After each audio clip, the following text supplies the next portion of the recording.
Lord, protect me from spiders and snakes. They are out here, dude. Let's see.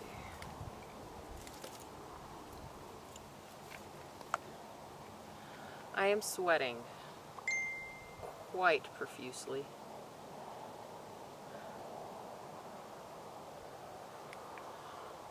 Ooh.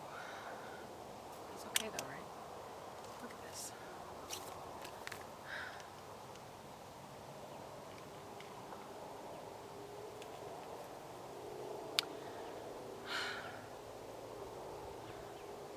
All right. I have no idea how this is going to work, but we're going to do it. This is the Hard Stuff Podcast, and I am recording from the Lady on the Mountain, and I am currently a lady on the mountain. I'm literally sitting on top of the mountain, just overlooking Sierra Vista, and the Lady of the Sierras. It's a super dope place in Sierra Vista. It's my favorite. There's so many great hiking spots. There's like these tiny little secret jewels that like no one else knows about. There are people in Sierra Vista, people who've even lived here for years, don't even know about some of these places. I love this place. It's my favorite place to come and pray. Definitely in the top 3. Super accessible. It's a nice little hike. And I enjoy coming out here off trail and going up into the mountain and just being and sitting with God and listening. So I have struggled this week. It's Sunday. I usually put an episode out every Wednesday or Thursday. And I recorded like a half an hour episode on relationships and these like new realizations that I came to, like for myself and dating in 2022 or just dating in the future in general. And you guys know I'm very vulnerable. I'm super hot. I am honest, open, and transparent about everything, really. And this week, for some weird reason, I don't know if it's because it was my birthday week and I know it's going to be somebody else's birthday week, but so whatever. I'll just put it out there. I've thought about my ex a lot this week. I haven't reached out to him. He hasn't reached out to me that I know of. We do not talk. We don't communicate at all. And that's good. It's a good thing. It's not bad. It's like, it's necessary, I'll just say. For whatever reason, this week has just been extra difficult. So when I find myself thinking about the past, I've been going through these different series of being angry about stuff, feeling like I don't have clarity for things, and then questioning myself, which makes me feel very uncomfortable.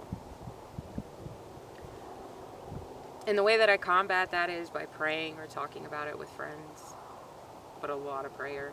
And then I just started praying for him.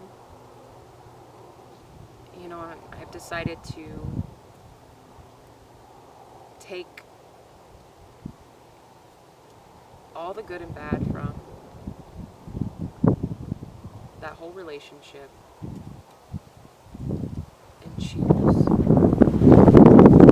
for it to make me stronger, for it to make me a better person, a better woman, a better wife one day, a better friend, all better, everything better.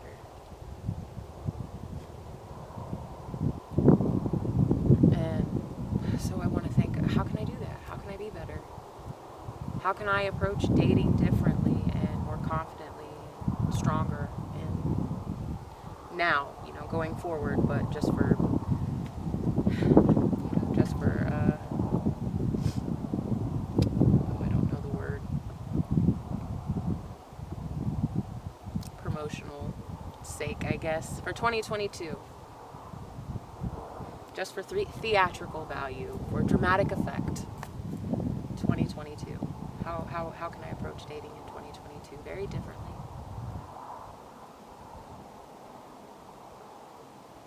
I heard a podcast that really opened my eyes to some things, and I realized that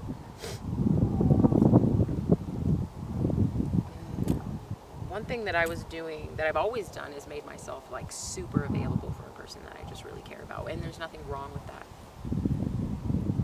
It's not like that's a bad thing. You should make yourself available for people, but I've always put the other person in front of everything, even my passions, and myself, and God.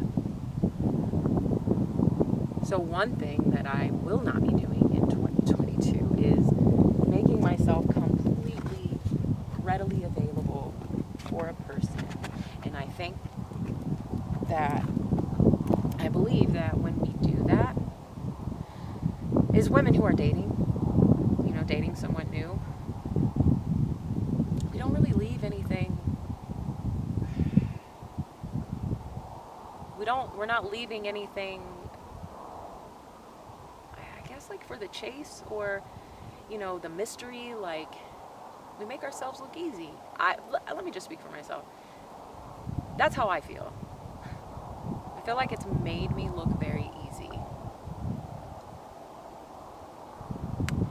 I'm there. For like, every time you call, I answer the phone. Every time you text me, I text you right back immediately.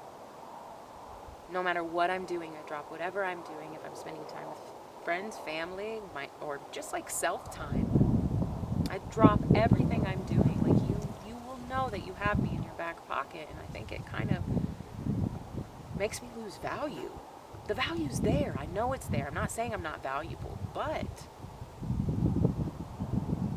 it will make me seem like I'm not as valuable as I really am, because I'm easy to get. I don't want to be portrayed that way. I don't want to present myself in that way to people, or especially men, in my dating life. Like, I want the person that I'm dating, talking to, seeing, whatever, to feel like, dang, I really caught me a good one here. Don't want to lose this one. All the time I spend with her, I'm going to value it. I'm going to appreciate it. That's attractive.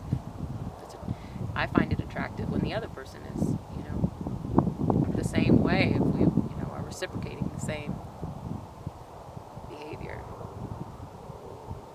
I need you to try. And I'll try too, trust me. Like, I will put in work. I need that too. So I've thought about that a lot.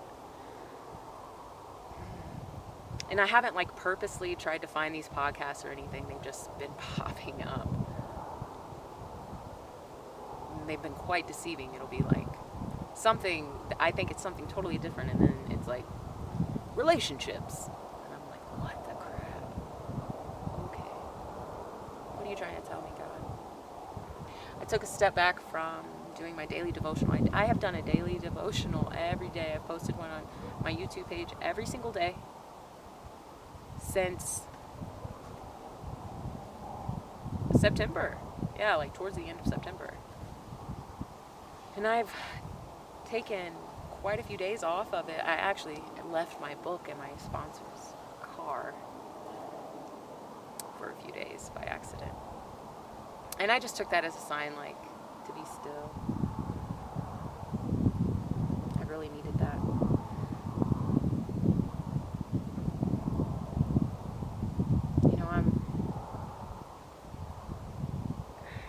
I've been going through this like phase, I don't know what it is.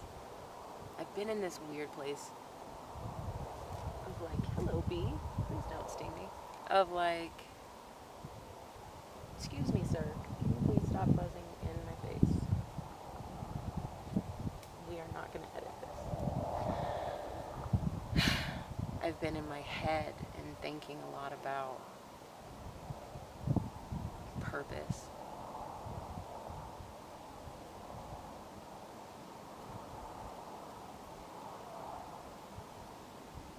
Who I am as a woman and who I'm supposed to be, like, in Christ and God. And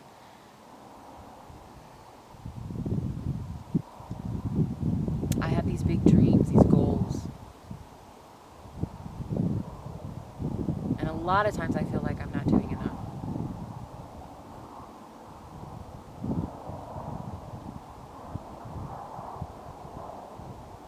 And I'm coming out of this spout of depression. You know, I did just turn 36. I had a fantastic birthday. My birthday was so awesome. I spent it with two of my best friends here in Sierra Vista. Today I'm going to go spend some time with my family, my brother, my sister-in-law, and my nephew. The holidays are coming up, and I have family plans, you know, with family here. We're doing a Secret Santa. Like, there's so many cool things.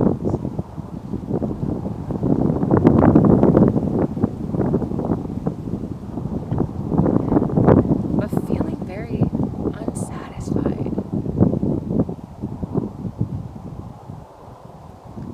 And I don't even like admitting that. I hate even saying that out loud because my life is so full of love. It's so awesome. Like, I just got a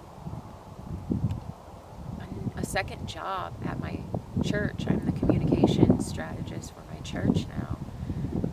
I'm still on the worship team. I'm singing. I am doing things that I feel like God has been calling me to do my entire life. He's so present.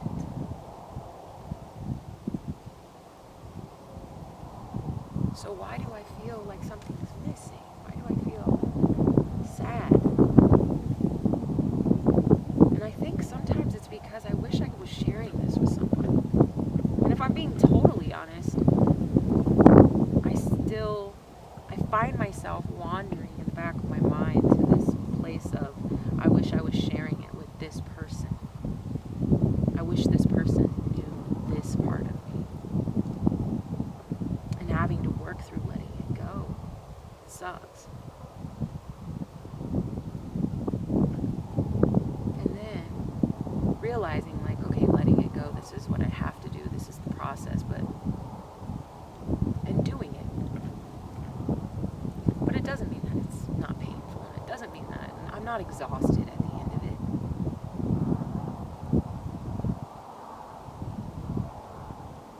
My life is so good, but at the end of the day, I feel exhausted.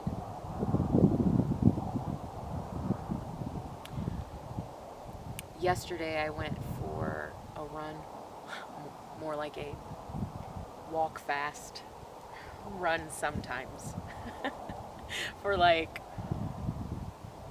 3 miles. And I was listening to, oh God, what's his name? Madhu, Dr. something Madhu. Oh, I'm so sorry, please forgive me. I'm just, my brain just like, I just had a moment of, I don't know why that left me, but anyways, he's awesome. And I was listening to him. It was just like this random video that popped up on my YouTube, and I'm like, click, I'll listen to that. Maybe there's a message I need to hear. And as I was walking, I looked down at my feet, and there was this, what looked like a bracelet that was like broke off. So there was like another piece of the bracelet that was missing. So this was just like part of the bracelet, and it had letters on it, and it spelled dig.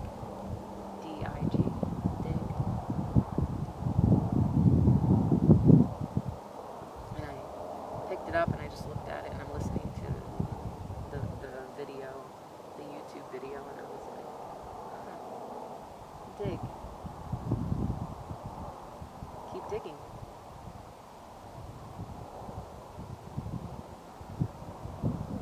Digging for what, Lord? For me. Okay. So I put it in my fanny pack that I run with or hike with, and I just kept going. I just kept repeating that in my head over and over again. Digging. Digging for you. And digging for us.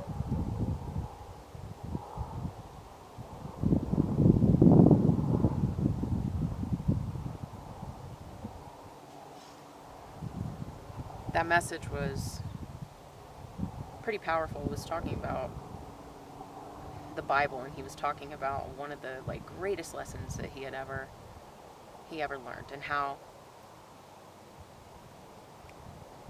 he gave his life over to Christ at 13 or something. And the Bible is very confusing. He was talking about that, just how incredibly confusing it can be, especially the King James Version.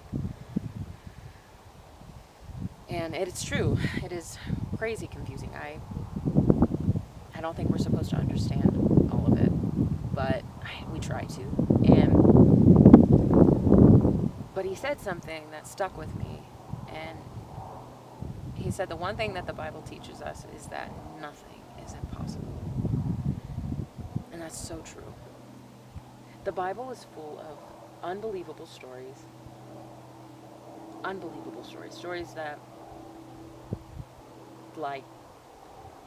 are hard to believe. These sound like made up fantasy bedtime stories or horror stories. Some of them are so awful. But if it teaches us one thing, it's that anything is possible. I jotted that down in my notebook and my phone, and just remember that. If you don't remember anything from the Bible, if you don't take away anything from it, just take away that. Nothing is impossible.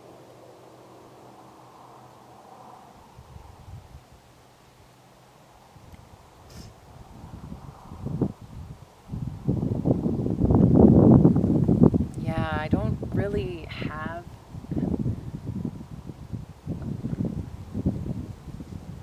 an end destination for where I wanted this episode to go. I just felt like all week I was struggling with recording an episode, and I sat down, I recorded several different things, and I was just like, no, this doesn't seem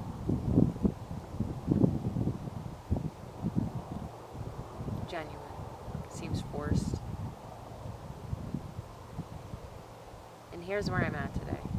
I don't know a lot. I'm not extremely happy. I'm not extremely sad.